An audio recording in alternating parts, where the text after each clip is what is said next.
नमस्कार, स्वागत है आपका आपके अपने चैनल उज्जवल जीके में और मैं हूं सीमा शर्मा। आज हम टॉपिक करने वाले हैं ज्योग्राफी से संबंधित भारत की वनस्पति व वन्य जीव। अति महत्वपूर्ण 70 जो प्रश्नोत्तर हैं वो हम लगाने वाले हैं। ये रीट स्पेशल क्लास है और रीट का ये बहुत ही महत्वपूर्ण टॉपिक है और आरपीएससी में भी जो है आरपीएससी की जो सभी बड़ी परीक्षाएं हैं उनका ये महत्वपूर्ण टॉपिक है। देखिए, अगर आप रीट की तैयारी कर रहे हैं तो आप उज्जवल जीके की प्लेलिस्ट में जाकर आप वीडियो देख सकते हैं। चाहे आप मेथड पढ़ना चाहते हैं, एसएसटी, साइकोलॉजी, हिंदी या किसी भी तरह की आप एनसीईआरटी की क्लास पढ़ना चाहते हैं तो उस पर सब कुछ जो है करवाया जा रहा है, तो आप वहाँ जाकर अध्ययन कर सकते हैं रीट का। तो भारत की वनस्पति और वन्य जीव से संबंधित 70 जो महत्वपूर्ण प्रश्नोत्तर हैं जो पूछे जाते हैं, ऐसे प्रश्न जो है मैंने इस क्लास में रखे हैं। अंत तक बने रहिएगा, क्लास बहुत ही महत्वपूर्ण है आपके लिए।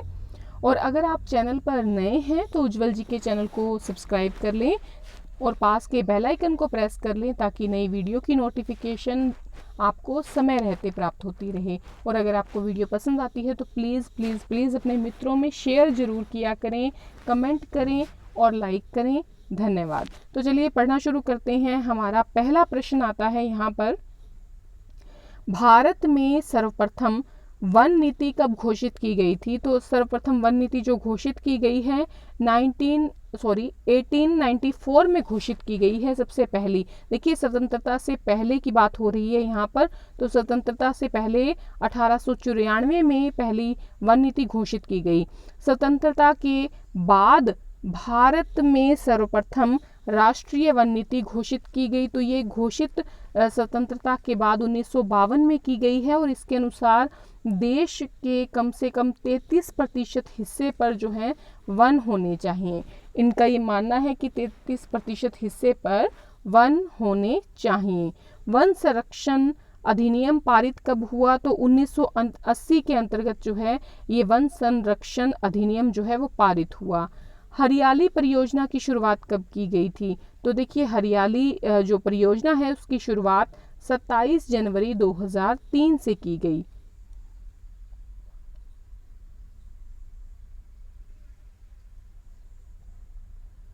अगला प्रश्न है, भारतीय वन सर्वेक्षण देहरादून FSI स्थापित किया गया। तो ये देखिए, देहरादून जो है इसका मेन मुख्यालय है और भारतीय वन सर्वेक्षण देहरादून स्थापित किया गया था 1 जून 1981 में। भारतीय वन सर्वेक्षण के क्षेत्रीय जो कार्यालय हैं वो कहाँ कहाँ हैं? देखिए, 4 कार्यालय हैं भारत में क्षेत्रीय कार्यालय के रूप में भारतीय वन सर्वेक्षण के। एक है शिमला में, कोलकाता में, नागपुर में और बेंगलुरु में। भारतीय वन सर्वेक्षण कितने वर्षों के आधार पर देश के वन आच्छादन का मूल्यांकन करता है? तो 2 वर्ष का जो वन आच्छादन है, यानी कि 2 सालों के बाद FSI जो है ये सर्वेक्षण करवाता है हर 2 साल बाद। जैसे 2017 में हुआ, फिर आपके 2019 में हुआ है 19-20 में। भारतीय वन सर्वेक्षण 2 वर्षों की देश की वन आच्छादन रिपोर्ट क्या कहलाती है? तो देखिए, ये जो 2 वर्षों की ये देश की जो वन आच्छादन रिपोर्ट होती है ये कहलाती है India state of forest report. Important question है। भारतीय वन सर्वेक्षण जब 2 सालों का जो है 2 सालों के बाद जब वन आच्छादन रिपोर्ट पेश करता है तो वो रिपोर्ट क्या कहलाती है? India state of forest report. राष्ट्रीय वन आयोग का गठन किसकी अध्यक्षता में किया गया था? तो ये पूर्व मुख्य न्यायाधीश थे श्री BN करपाल, इनकी अध्यक्षता में किया गया था। 7 फरवरी 2003 को गठन किया गया था और इस जो आयोग है इसने रिपोर्ट अपनी दी थी 28 मार्च 2006 को। 6 सितंबर 2016 को नवीनतम घोषित 50वां टाइगर रिजर्व है। इंपॉर्टेंट क्वेश्चन है आपके लिए। देखिए, 50 टाइगर रिजर्व अभी तक हमारे भारत में है और ये 50वां जो है नवीनतम है और ये 6 सितंबर 2016 को जो है घोषित किया गया है नवीनतम 50वां टाइगर रिजर्व, जिसका नाम है कामलांग टाइगर रिजर्व। ये अरुणाचल प्रदेश में स्थित है। देश का 30वां हाथी रिजर्व कौन सा है? तो ये सिंगफान हाथी रिजर्व है, मोन जिला नागालैंड में। ये देखिए 30 हाथी रिजर्व है भारत में और ये नवीनतम बना है हाथी रिजर्व सिंगफान हाथी रिजर्व। 16 अगस्त 2018 को इसको स्वीकृति जो है दी गई है। 1972 के वन्यजीव संरक्षण अधिनियम को संशोधित कर नया अधिनियम कब लागू किया गया है? तो 17 जनवरी सन 2003 को लागू किया गया है। देश का पहला हाथी पुनर्वास केंद्र कहां पर स्थापित किया गया है? तो देश का पहला हाथी पुनर्वास जो केंद्र है वो हरियाणा में स्थापित किया गया है। भारत के प्रथम गिद्ध संरक्षण ब्रीडिंग केंद्र जटायु संरक्षण प्रजनन केंद्र की स्थापना की गई है। बहुत इंपॉर्टेंट है, पहला ही है हमारे भारत का। तो ये हरियाणा के जो पिंजौर है वहां पर इसकी स्थापना की गई है। पहला गिद्ध संरक्षण ब्रीडिंग केंद्र है जिसका नाम रखा गया है जटायु संरक्षण प्रजनन केंद्र। सर्वाधिक वन्य जीव अभयारण्य वाला राज्य कौन सा है? तो देखिए सबसे ज्यादा जो है आपके 48 जो वन्य जीव अभयारण्य हैं वो आपके महाराष्ट्र में है। सर्वाधिक वन्य जीव अभयारण्य वाला केंद्र शासित प्रदेश कौन सा है? तो अंडमान निकोबार है, 96 हैं यहाँ पर आपके वन्य जीव अभयारण्य। प्रोजेक्ट ग्रेट इंडियन बस्टर्ड राष्ट्रीय मरु उद्यान जैसलमेर में लॉन्च किया गया। तो ये कब किया गया है? 5 जून 2013 को लॉन्च किया गया है और ये देश का पहला राज्य बन गया है राजस्थान जिसने प्रोजेक्ट बस्टर्ड लॉन्च किया है। तो ये इस परीक्षा के लिए आपके लिए काफी इंपॉर्टेंट है।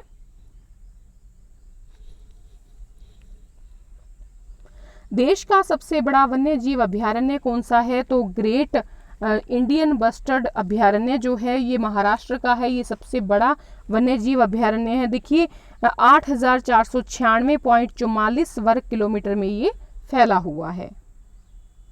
भारत का पहला राष्ट्रीय उद्यान कौन सा है? हैली नेशनल जो पार्क है उत्तराखंड का, इसकी स्थापना हुई थी आपके 1936 में और 1973 में जो पहली बाघ परियोजना लाई गई थी वो भी यहीं पर स्थापित की गई थी और हाल ही में इसका नाम चेंज कर दिया गया है। तो वर्तमान में इसका नाम क्या रखा गया है? इसका नाम रखा गया है जिम कॉर्बेट राष्ट्रीय उद्यान। बहुत इंपॉर्टेंट क्वेश्चन है। भारत का पहला राष्ट्रीय उद्यान है हैली नेशनल पार्क और इसका वर्तमान में नाम रख दिया गया है जिम कॉर्बेट राष्ट्रीय उद्यान और 1936 में उत्तराखंड में स्थापना हुई थी। 1973 में पहली बाघ परियोजना यहीं पर स्थापित की गई थी। भारत का सबसे बड़ा राष्ट्रीय उद्यान कौन सा है? देखिए भारत का सबसे बड़ा राष्ट्रीय उद्यान, देखिए पहले याद रखिएगा जो पहले हमने बात की है वो आपके वन्य जीव अभयारण्य देश का सबसे बड़ा वो तो महाराष्ट्र में है, ग्रेट इंडियन बस्टर्ड अभयारण्य। अब हम बात कर रहे हैं भारत के सबसे बड़े राष्ट्रीय उद्यान की, तो ये है आपका हेमिस नेशनल पार्क जो कि जम्मू कश्मीर में है। प्रसिद्ध पक्षी विज्ञानी सालिम अली को समर्पित राष्ट्रीय उद्यान कौन सा है? तो Sultanpur lake bird sanctuary Haryana का जो है ये सालिम अली को समर्पित किया गया है। अखरोट, चीड़, ओक, देवदार, फर, सप्रूस आदि किस प्रकार के वनों में मिलते हैं? तो ये सभी जो वन, ये जो सभी पेड़ हैं ये आपके पर्वतीय वन या इसी का नाम है शीतोष्ण सदाबहार वन, यहाँ पर पाए जाते हैं। भारत का राष्ट्रीय पशु बाघ है, इसका नाम क्या है? इसका नाम है Panthera Tigris लिनायस। Keoladeo national park Bharatpur Rajasthan को विश्व विरासत स्थल सूची में शामिल कब किया गया है? 1985 में स्थापित किया, इसको शामिल किया गया है विश्व विरासत स्थल सूची में। देखिए पक्षियों का स्वर्ग कहलाता है केवलादेव नेशनल पार्क, जो कि भरतपुर राजस्थान में है। और ये किस पक्षी के लिए जाना जाता है? तो साइबेरियन क्रेन के लिए ये जाना जाता है।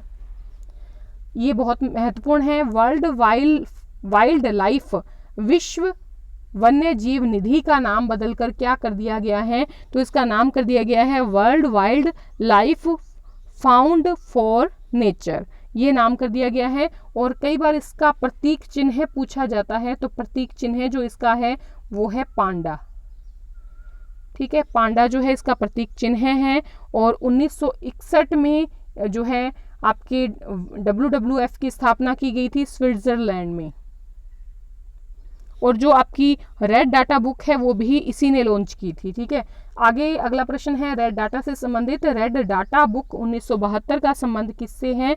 तो इस बुक का संबंध जो है वो है लुप्त हो रही जातियों, उनके आवास और वर्तमान में उनकी संख्या को सूचीबद्ध करना। हर प्रश्न आपके लिए इंपॉर्टेंट है, ध्यान से पढ़िए, अंत तक बने रहिएगा।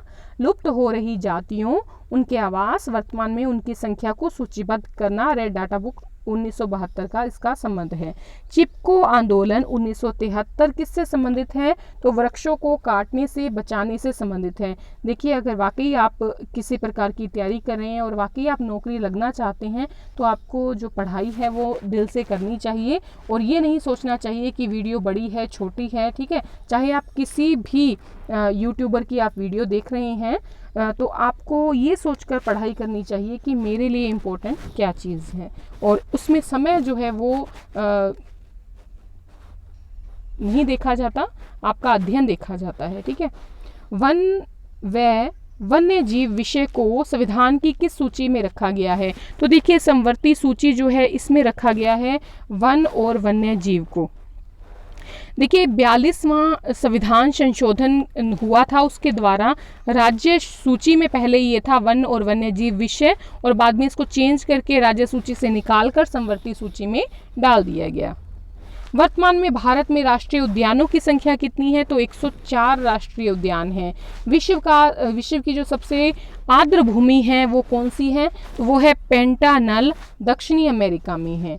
वर्ष 2017 की वन रिपोर्ट के अनुसार भारत में अभिलिखित वन क्षेत्र कितना है? बहुत इंपॉर्टेंट है। देखिए, 7,67,419 वर्ग किलोमीटर जो है टोटल आपके भारत में अभिलिखित वन क्षेत्र वर्ष 2017 की वन रिपोर्ट में बताया गया है। टुंड्रा वनस्पति पाई जाती है, तो उत्तरी जो ध्रुवीय प्रदेश है वहां पर टुंड्रा जो वनस्पति है वो पाई जाती है। अगला प्रश्न है 12 फरवरी 2018 को जारी की गई वन स्थिति रिपोर्ट के अनुसार भारत वन क्षेत्र के मामले में दुनिया में किस स्थान पर है? तो जो 12 फरवरी 2018 को जारी की गई वन स्थिति रिपोर्ट है उसके आधार पर भारत जो है वन क्षेत्र के मामले में दुनिया में 10वें नंबर पर आता है। वन रिपोर्ट 2017 के अनुसार किस राज्य के कुल भौगोलिक क्षेत्रफल का सर्वाधिक प्रतिशत में वन क्षेत्र उपलब्ध है? यानी कि एक जो राज्य है उसका जो कुल टोटल जो क्षेत्रफल है उसमें सर्वाधिक कितने प्रतिशत वन लगाए गए हैं? तो लक्षद्वीप जो है यहाँ पर 90.33 जो भाग है वहाँ पर क्या है? वन क्षेत्र है। वन्य जीवों के कम होने का कारण क्या है भारत में? तो एक तो अपने भारत में प्राकृतिक आवासों का नष्ट होना और नगरीकरण, ये वन्य जीवों, भारत ही नहीं दूसरे देशों की भी बात कर लें तो प्राकृतिक आवासों का नष्ट होना और नगरीकरण ये सबसे बड़े कारण हैं वन्य जीवों के कम होने के। अगला प्रश्न है हमारा, सुप्रसिद्ध जो पर्यावरणविद हैं और राजस्थान के मुख्य वन जीव संरक्षक हैं जिन्हें कि हम नाम देते हैं टाइगर मैन का, वो जाने जाते हैं कैलाश सांखला। ठीक है, टाइगर नाम के जो टाइगर मैन नाम दिया गया है वो कैलाश सांखला को दिया गया है। मिलान करना है अब आपको संस्था और स्थापना बतानी है। ठीक है, भारतीय वनस्पति सर्वेक्षण जिसको BSI कहते हैं, इसकी स्थापना जो हुई है 13 फरवरी 1890 में हुई है।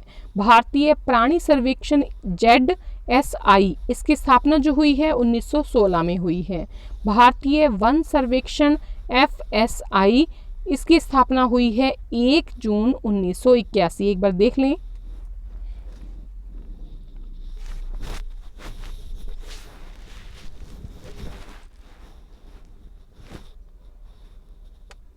अगला प्रश्न है हमारा, मिलान करना है हमने। पृथ्वी दिवस जो है वो 22 अप्रैल को आता है। उसके बाद विश्व पर्यावरण दिवस जो है वो 5 जून को आता है। ओजोन परत संरक्षण दिवस जो है वो 16 सितंबर को मनाया जाता है। और विश्व वन दिवस जो है वो 21 मार्च को मनाया जाता है। तो काफ़ी इम्पोर्टेंट है ये। पृथ्वी दिवस 22 अप्रैल, विश्व पर्यावरण दिवस 5 जून, ओजोन परत संरक्षण दिवस 16 सितंबर, विश्व वन दिवस 21 मार्च। अगला प्रश्न है, 1973 ईस्वी में स्थापित भारत की पहली बाघ संरक्षण परियोजना कौन सी है? तो ये पहली, इसका नाम अब चेंज कर दिया गया है, जिम कॉर्बेट राष्ट्रीय उद्यान नाम रख दिया गया है। तो ये उत्तराखंड की ये सबसे पहली, यहाँ पर भारत की पहली बाघ जो संरक्षण परियोजना है 1973 में जो है स्थापित की गई थी। भारत में वन महोत्सव कब मनाया जाता है? तो जुलाई के पहले हफ्ते मनाया जाता है। सालिम अली कहलाते हैं, ये कहलाते हैं बर्ड मैन ऑफ इंडिया। जंगली हाथियों की संख्या का अखिल भारतीय प्राकलन किया जाता है, तो हर साल जो है किया जाता है 5 वर्ष में, 5 वर्ष बाद जंगली हाथियों की संख्या जो है उसका प्राकलन किया जाता है। सर्वाधिक जैव विविधता कहाँ मिलती है? तो ब्राज़ील में सर्वाधिक जैव विविधता हमें मिलती है। इंडियाज़ टाइगर प्रिंसेस कौन कहलाती है? तो लतिका नाथ कहलाती हैं। देखिए, ये बाघ पर रिसर्च करने वाली पहली महिला हैं। राष्ट्रीय जलीय जीव किसको घोषित किया गया है? तो गंगा डॉल्फिन भी इसी का नाम है, सुसु भी इसी का नाम है, प्लेटोनिस्टा और गंगेटिका, ये इसका जो है वैज्ञानिक नाम है। तो ये तीनों नाम ही किसके हैं? आपके गंगा डॉल्फिन के। संविधान के अनुसार वनों के प्रकार कितने हैं? तो वनों के 3 प्रकार माने गए हैं। एक तो राजकीय वन है, ठीक है, राजकीय वन है, सामुदायिक या वाणिज्यिक वन है और व्यक्तिगत वन है। ये संविधान के अनुसार वन माने गए हैं। राजकीय वन 95% का एरिया, जो जितने भी वन हैं वो राजकीय वन की श्रेणी में आते हैं। जितने भी राष्ट्रीय पार्क हैं, अभयारण्य हैं, ठीक है, वो सब इसी में आते हैं और सरकार का पूरा नियंत्रण रहता है राजकीय वनों पर। अगला है वाणिज्यिक वन, ये 3% जो वन हैं ये इस श्रेणी के वन आते हैं। और व्यक्तिगत वनों की श्रेणी में 2% जो वन हैं वो आते हैं। राष्ट्रीय वन नीति 1952 के अनुसार भारत में देश के कुल भौगोलिक क्षेत्र के कितने भाग में वन होने चाहिए? तो राष्ट्रीय वन नीति 1952 कहती है कि 1/3 भाग में जो है भारत में जो है कुल भौगोलिक क्षेत्र के 1/3 भाग में वन होने चाहिए। वनस्पति को प्रभावित करने वाले कारक कौन से हैं? तो वनस्पति को प्रभावित करने वाले कारक हैं तापमान, आर्द्रता, ठीक है, आर्द्रता और वर्षा, समुद्र तल से ऊंचाई, मिट्टियां, जैविक कारक।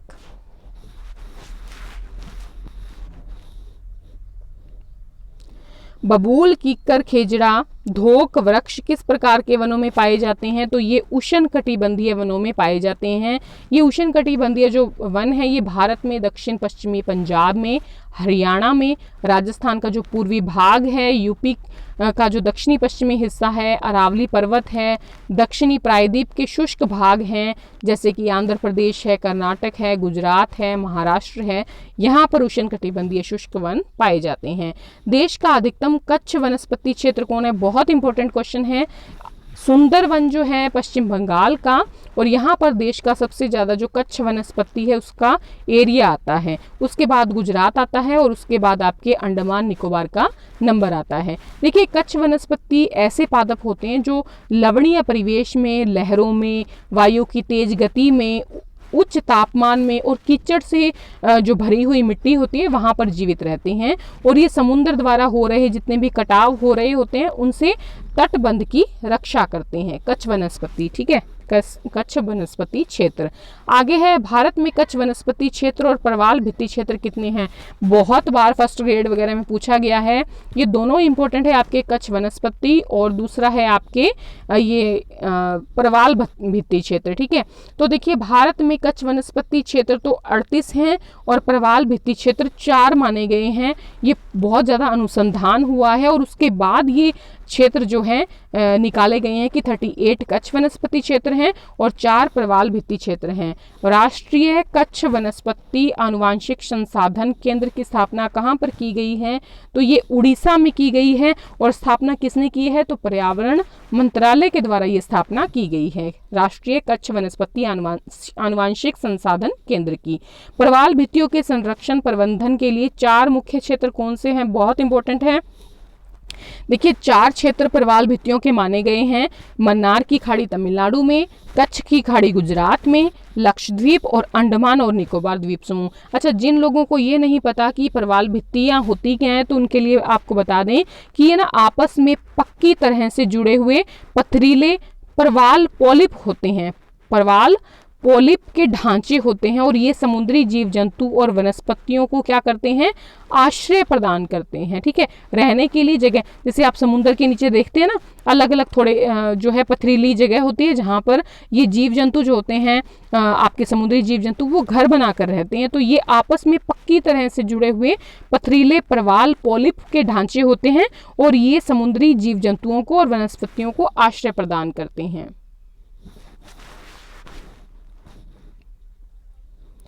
राष्ट्रीय प्रवाल भित्ति अनुसंधान केंद्र की स्थापना भारत सरकार द्वारा कहाँ की गई है? बहुत इंपॉर्टेंट है, ये की गई है पोर्ट ब्लेयर में।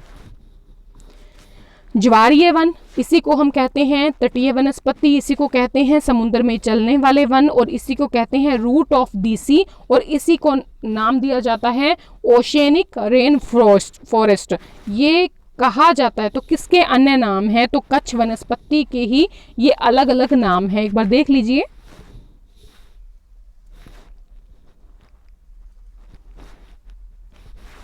प्लेटफॉर्म फ्रीजिंग जिनको कहा जाता है, प्लेटफॉर्म भित्तियां और एटोल भित्तियां क्रमशः पाई जाती हैं। तो देखिए प्लेटफॉर्म भित्तियां तो कच्छ में पाई जाती हैं और आपके जो एटोल भित्तियां हैं वो लक्षद्वीप समूह में पाई जाती हैं। कच्छ आपके गुजरात वाला, ठीक है।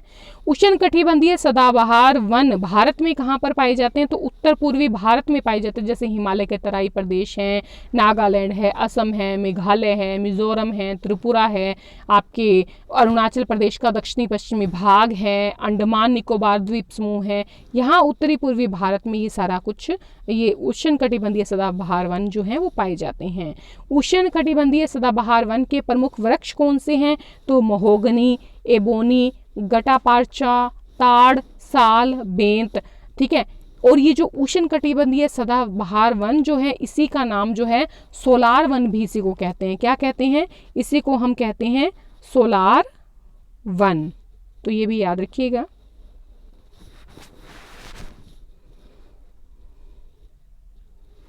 अगला प्रश्न है हमारा मानसूनी वन, जिसको पतझड़ वन भी कहते हैं और पर्णपाती वन भी कहते हैं, क्योंकि पर्ण जो है इनके गिरते रहते हैं एक टाइम पीरियड में।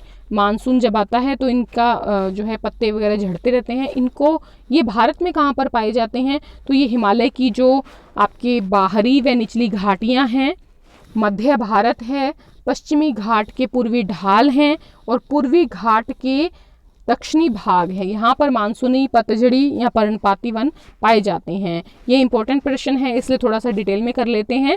देखिए हिमालय की जो बाहरी और निचली घाटियाँ, मतलब कि हिमाचल हो गया, बंगाल हो गया, पश्चिमी बंगाल, उत्तराखंड हो गया, असम हो गया, यूपी है, बिहार है, ये हिमालय की बाहरी और निचली घाटियाँ कहलाएंगी।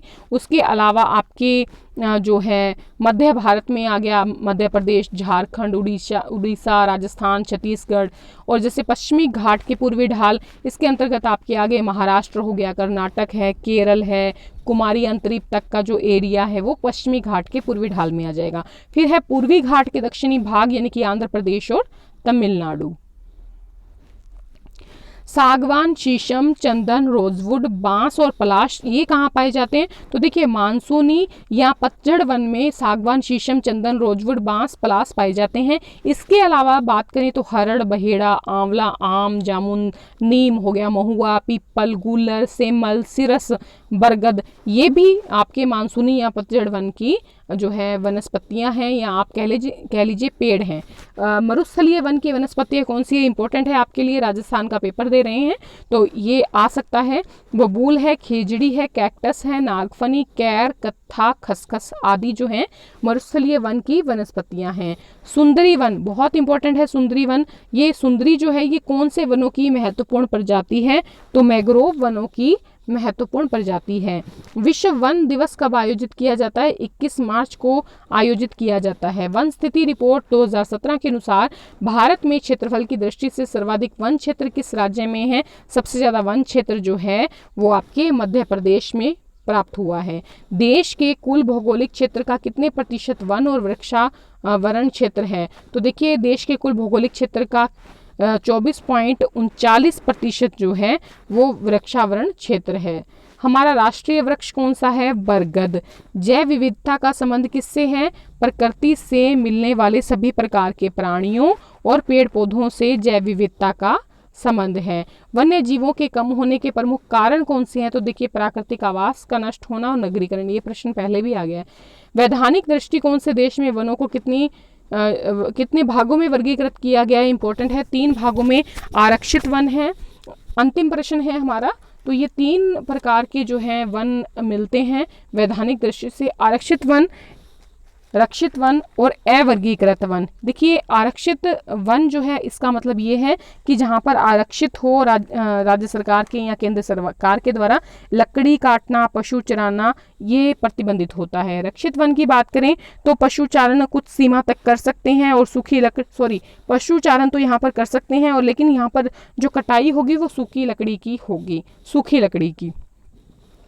अवर्गीकृत वन जो होते हैं यहाँ पर लकड़ी काटने से भी मना नहीं किया जाता और पशु चराई पर भी रोक नहीं होती। तो इस प्रकार से 70 जो इम्पोर्टेंट प्रश्न हैं हमने लगा लिए हैं। आशा है वीडियो पसंद आई होगी। अगर पसंद आई है तो लाइक करें, अपने मित्रों में शेयर ज़्यादा से ज़्यादा करें और कमेंट करें। धन्यवाद।